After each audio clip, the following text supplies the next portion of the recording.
ole ka channel min lo thlir sak thin tu te zong zong kha lalpa iswa minin che bai thaber ka han bu le vek che o vo in September ni som panga sang ni som ni pali pathiani hi UPC North India North Mizoram District Missions Department te tan chuan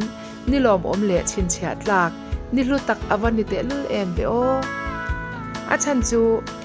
vo in pathiani a hian ni kum sang ni som ni pathum atanga District Missions Department ten District Board te kal tlanga shroi tu ten chanim ngai taka ma an lo lak na District Mission Fields mun sang nga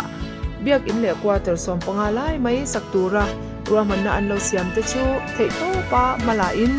ni kum sang ni som ni pathum khan sakbul tran chho ani a ti chuan bial tin atanga ocean ho te na sum le pai kan tho chwa te kan in pek na le kan luan chwa na sum le pai te mang khan kan shroi tu ten mala in field tina kan missionary te thanim ngai na le in pek ni te nen le an enkol ko ocean ho te nen thanim ngai na te an ha na te an thorim na te tang kopin heng biakin le quarter som panga lai mai hi kumin sang ni som ni pali September lo then chuan sakzo vek alo ni ta a chu vo in September ni som panga sang ni som ni pali hian honbul tran na nei alo ni ta ani chu wang chuan vo in hi ni chin chhiat lak ani kan ti thei ome vo in September ni som panga sang ni som ni pali hian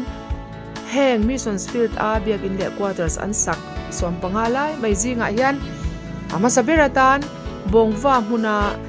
biak in le quarters te west mall thum huna biak in le quarters te hon na hun man ani a tun tu ma hian chung hun man video le thalak vel te le biak in le quarters saklai in tha vel te a video te po a sang karon da khoma abula tanga to thlengin munam te takin minal fe sakle chau don ya o like te comments te po kha injiro thong je min lo pek sakula tin awi ong lo boka like ti min lo he sakle zel don ania tin ba ka min la subscribe be lo te po kha nin ka thei tok te lalpa tan le ko chan te ta na kan ti thei ve chun te hi alu jia min share saka min lo subscribe be sham turin ka han len lok che wan e hetianga North Mizoram District Missions Department in Home Mission Field quarters le biak in sop pangalai mai kon thei tura sakpe alo ni ta hi abul engkim mai min tum saktu abul pui ber mai lalpai swa Krista hin thiang nim chu fakinom ro se mi te thin lung min hon saka sum le pai petura an thin lunga na min tho saktu le thok tu te chakna petu le thanem ngai na te min petu shroi tu te ne na fin na le ruang han thiam na petu lalpa iswa hi lo ro pui be ro se ti chuan chung zong ba ka chuan a hlo fin na bul tum tu te hetiang hian in sei thazong zor ila tlang tin le mual tina ko san ho te in pek na sum le pai na sataka an tho awang te le tlang tin mual tin bial en ko tu bial shroi tu ten chak taka ma an lak awang te district Mission shroi tu ten ruaman na te siama ngai tua na nasa taksenga sumle pairen chem taka bungrua te tomzo ka cha an ma ni nge po an taksa ha taka thok tura in pe in amuna te kalin ma an lak puya chumai pe lama District Missions Field a thok tu kan missionary fel tak te in pe tak te hi soi ngai thei an lu lo ho tu te thu zoma thu oi taka kun noi lova an ti ang je la na thoka an enkol ko san ho te nen ho na thata mai ne ya na tlanga tha le tui te senga ni tin na tho ngai po an tho na te awang te chu mai milavin bial sang ten missions malak na hau tak mai shereng in thei to ka tho puin sum le pai a hau tak zia le sen so angai tam zia te sia in thanem ngai na sa tak nen bial minga wa kem te local minga wa kem te nein ma ni ne amuna kalin anon tho chila Chuba ka chuan kan mistri temol mai hi soi mai chi an ni lul lo mai mistri te in pek na ko shan na ani awanga lo man tlem zo kan in pek na te hi abalu te lul em lo man la lavin tam tak an thok bok si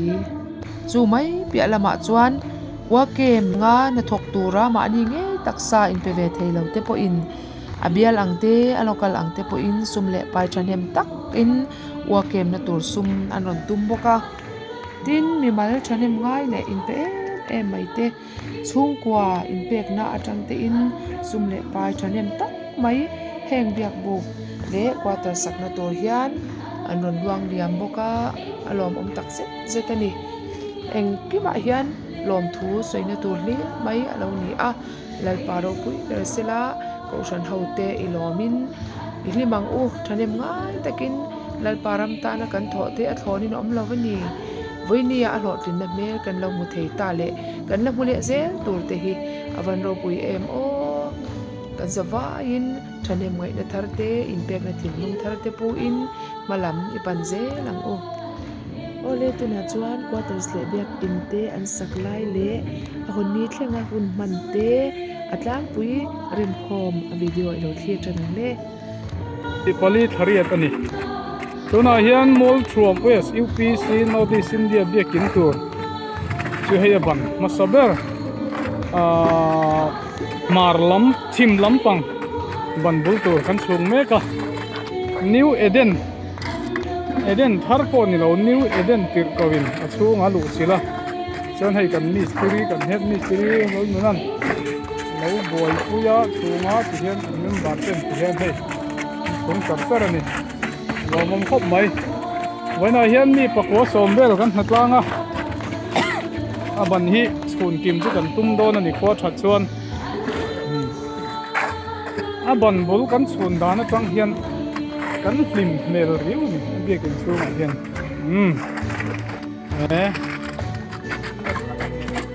ba han charon em thu khai an balu te hi sai rang balu ai na thare izo ka hei lo thakop mai to kan ho na tlangin una palo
hian mall from OSB king chung chu mor bok na ang chi zo don ka a yel to pastor te kor kha pet ko te ro pui chi pa kan het ni suri sene hei chi zo don ta ung hi ni sum hi ni November sang ni sum hi kan ni ani chi zo ta yel to pastor director distribution director Puraman Elahi bom lova okay abang ko pui mu to maya achung chi zo ti to boka chung lam nen leang ko chen lo ya ko mo me khane ma ga ya ko tim ti don maya una hel hai kan tiang ko ne to ni water sung ano ya ito mo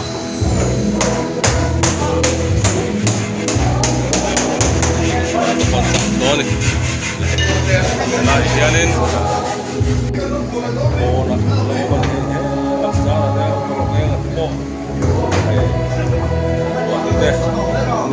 kan local hay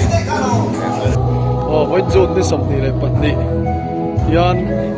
anh biết từ pastor thế này rèn đi bảo lại tên Westport từ cổ của tận sắc chun dòng nan rồi này thì chuan có thằng lắm cái này evangelist từ cổ qua số là còn đến thế kan đọc khóc mày à chúng phải ai kan thục nó sẽ khóc mày à giờ là chuông lắm bằng số này ôi khóc mày à thì chuan hay LED rèn đi biết LED tên chủ thể mỗi tập mày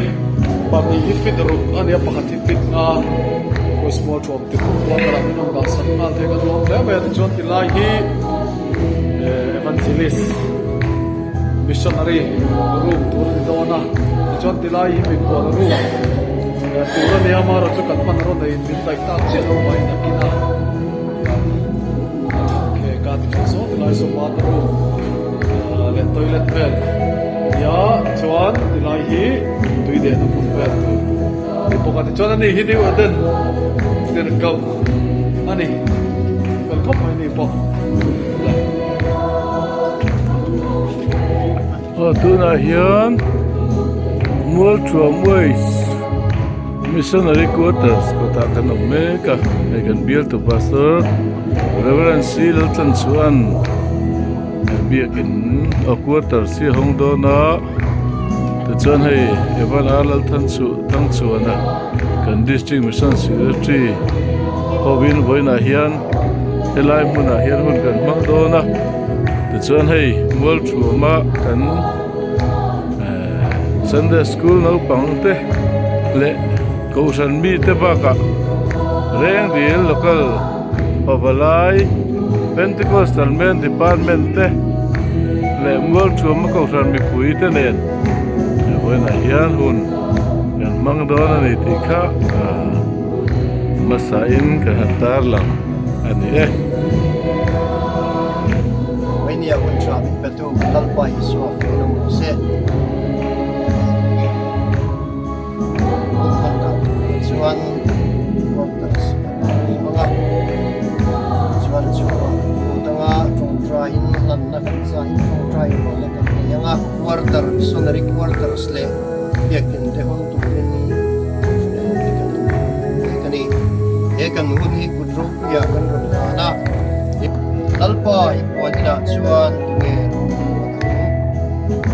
rang thiang ni ma chuan tunge ta ko ma bel takat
bong va biakin tu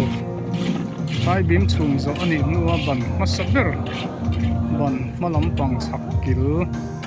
nan chu tran ani mystery hi na palum huma lu chi bania hei thop tu chi pia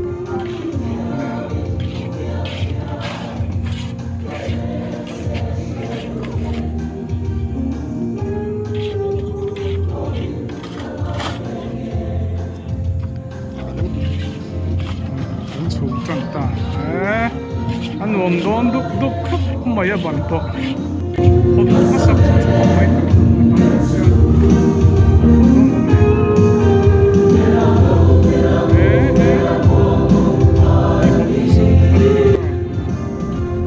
có phần việc kiến thức anh hôn hiền là sống bốc á thì hiền ở cột lắm bằng à hiền xuống đi về việc kiến lệ quarter in kari fi somdi ve len thia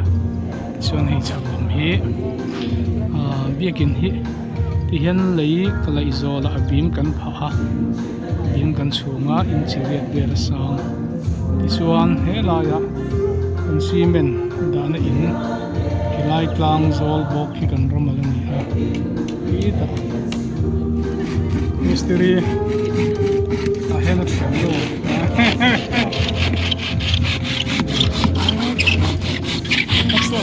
kan zai rot nu rot nai han tang isu izum dona mi obi new day zai tu ro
quarter chu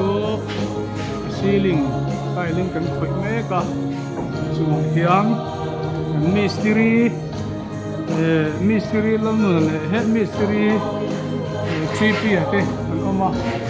head mystery han ti hian on fi lo ta zera boy ka ko mai siama ni zana nin tai kan khen vele hai kan siam nga la rel siam zowa hiền là tài cần quảng mấy cái khóc mấy kan direct tur po egin kur mo ba egin kur kan lai me ka sing tar nga le aksam e kan te ko pa po loi khóc mấy direct kan ne yan ani hi at masu khóc mấy à bathroom le ilahi kan khol mal le kan ma ilahi kes dana le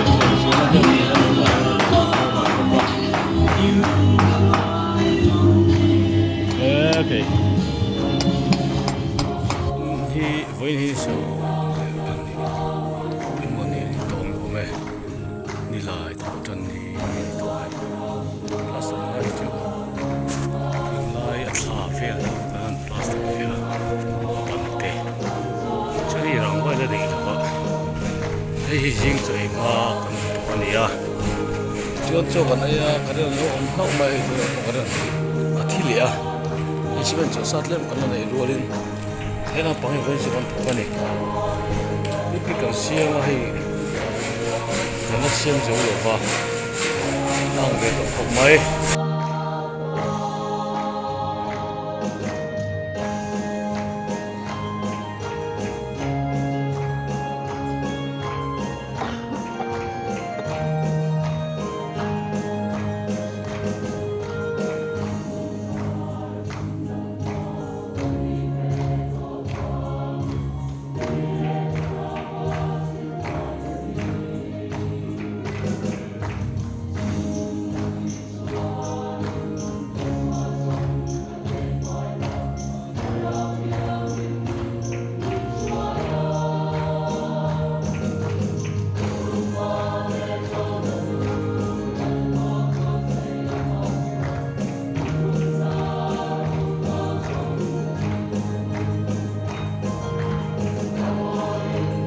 lúc tục lâu mà in việc in hệ anh em tất cả anh em soan quarter hon na kan nei masa ama laya kan te ko kan evangelization sui tam khang quarter hon na kan nei zo in chung kan lut kho manga a thei thei kha chuan thut na kan ren don lova kan ding kho manga chuan hlan na kan nei do na ni chu zo chuan quarter lam kan du to kan la pia kan ko ta kan phei lang le don ti na ni chu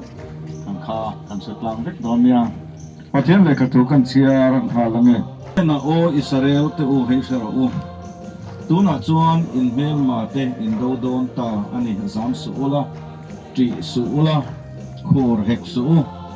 anni chu lau hek su an ma ni chandam tura in mel ma be sak tur chuwa in men om zel chu lalpa in pathian hi ani si a ti sara o tin ho tu te chuan mi kui te ne na in thar sa a lagan lo in omem aina hole ro se in do na avati hlawanga midangin anlan da ange ti thengin ni se kan thuan siar te kan za tan lal pan mal som ro se amen sayang khan hei quarter hi district missions malak na te ani a ti helaya yang chongmun local mission department te pon man lo la to a tiang chuan quarter te lo the ya pe in lo on ta a ven ni ya lalpa iswa minga honna kanan nei thei tu relo mo me ma lalpa lu tlak lalpa ompui tlak quarter moi tak kana sa hi pathian mal som na ro pui tak ani ti kan se renga chula ta tu po i kan pathian nei chuna minglali suwa ani a chuwang chan heng kan quarter po min lu pui tu tu chalali so krista ani chuwang chuan vain ni hian he quarter honna i pui lo tel kal khom zong zong te po hian pathian chandam na lo thleng tur ta na na sita kan in bo sai apoi mo ome le tu na quarter hon na kan lo nei do na nga le United Pentecostal Church notice in day tonight namin pek angin bongwa evangelist quarter chu tu na hian lalpa iso mingin kalau honge lalpan malmin som sagro se amen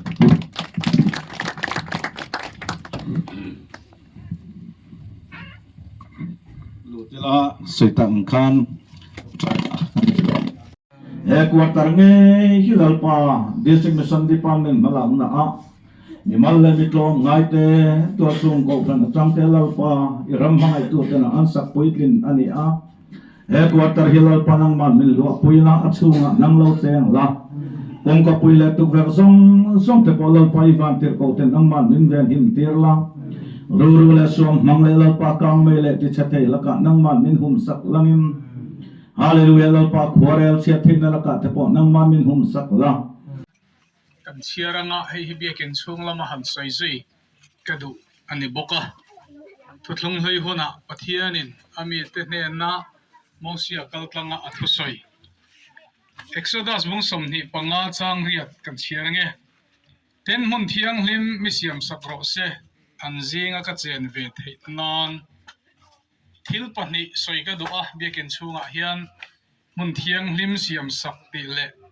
anjinga chen ti kha ka soitum ani a to ken zinga po hian he biakin kan honna tura he thu hi kan chiar chuak du ani lalpan kan zatan man min som sakro se thian ne na trong chai na kan nei potange lalpa e ko khan hote nangin min vengin minom puya lai bong va a po kum sang ni som ni ani lai mona hen ko khan telal pa dingin mi thanam ngai te mal som na thil pe tongin lalpa quarter le biakin telalpa in nia lo thein le hong thea kan han kum hi ropui kan ti ha masamberin ne na lom thu kan rom soye e hon kan man tur hilalpa nangin min hia sakla biakin chunga makan program tur zong zong po ropui na tur lo ni ro se lalpa e sui bingin kan dila che amen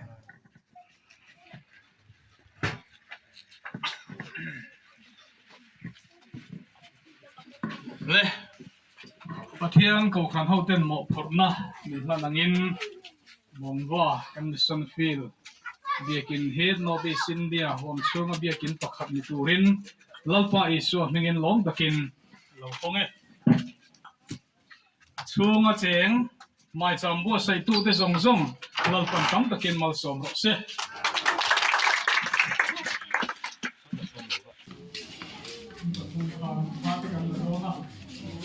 Pathian ko kan siya ro mo maka bu som pa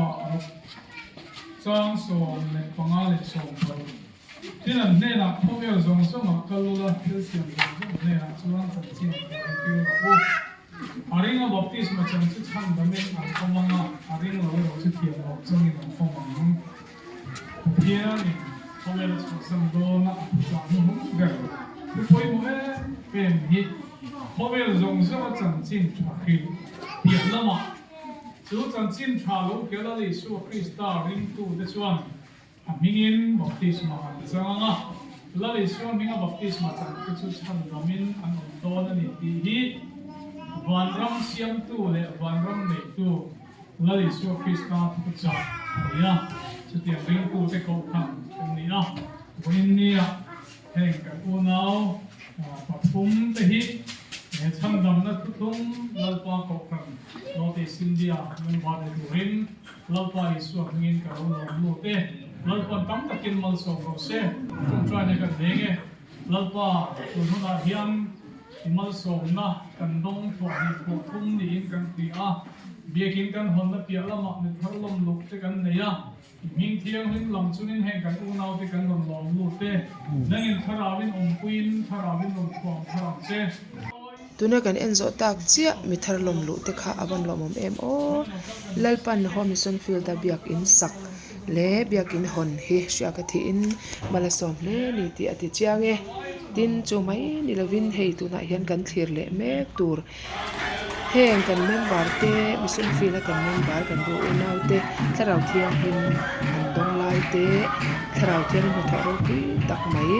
alo thim lai te han hu hi au pi le zwan ni chu wangin lai pan heng ta na kan thona te hi ati thon lo thene ma te kin thok sak sabila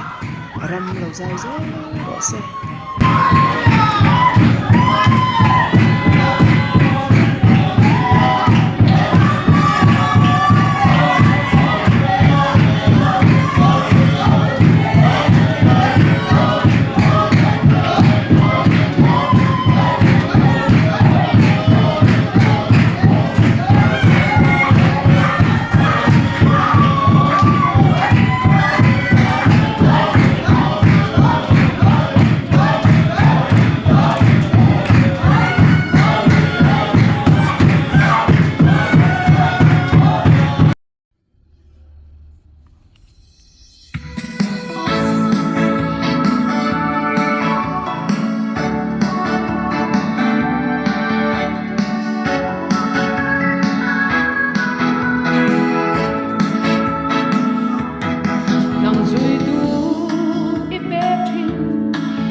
mà se cả vui lô về la pha im bình vang cả chân hi adina Israel la lisu cả sự thiêng lòng aba quang sáng lâu iran hoa thi sự thiêng ông mô về vinh na tên im bình vang cả chân ma lo ông sông sông te hi apoi lo nang ne na chen nurin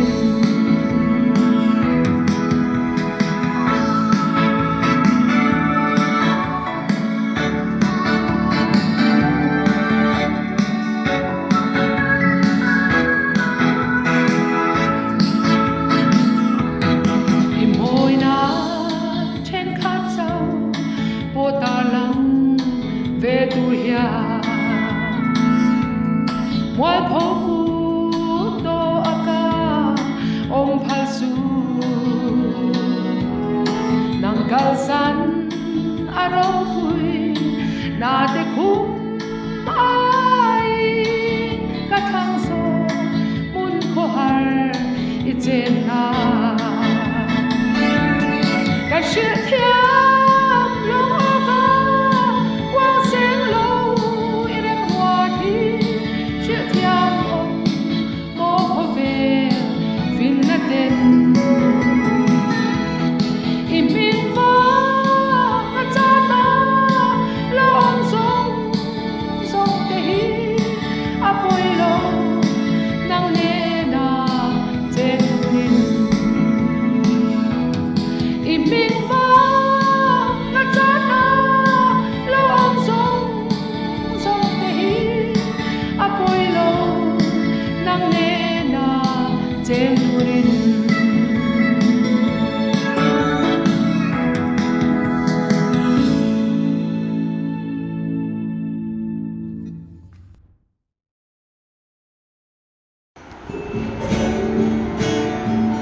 lei kum le ni helia se la ya min chim pha lâu lê rong buai na tên in trôi tu si ao lên châu enin can đam chu hun giống rồi ô lal ram tan can la đam chu ni hun rei lâu te a ya lal rong bo na kan nun kan la de ran thori na kan zo hun na chuan silvaya in thokin o lal ram kan panang khovela lal param din turi chap chuni kan bu chi te ke ni tam tin ram tin le kil tin fangin rim takin bu phal ke nin o kan lo ho le ang dam chung ni hun re lo te a ya lal rong bo na kan nun kan la ne kan thori na kan zo na chuan silvaya in thokin o lal ram kan panang Eliamin thang vang sa kai ta mi thiang nim lal ram bang ai tu te san dam na tu thum quang zelin an rau sum ti sen le nun o lal ram ta nan la dam chung ni hun rei lo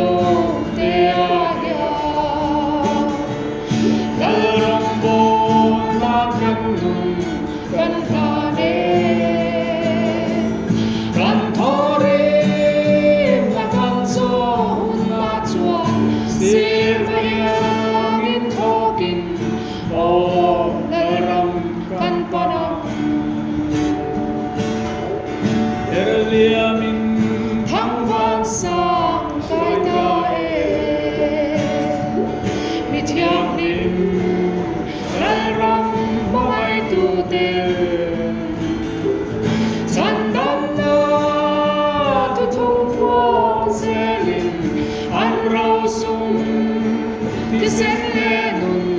o lal ram tan la tam chung ni hun re lo te aya lal ram bo na kan nun kan la ne kan thore na kan so na chuan sir va yang in thokin o lal ram kan panam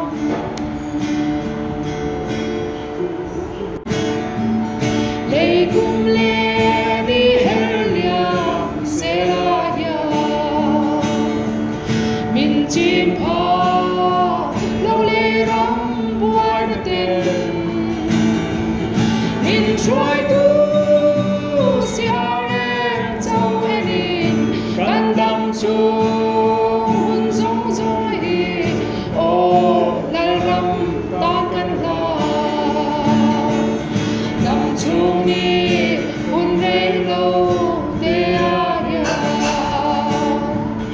lal ram bo na kam nun kan la ne kan thore na kan zo hun na chuan sir va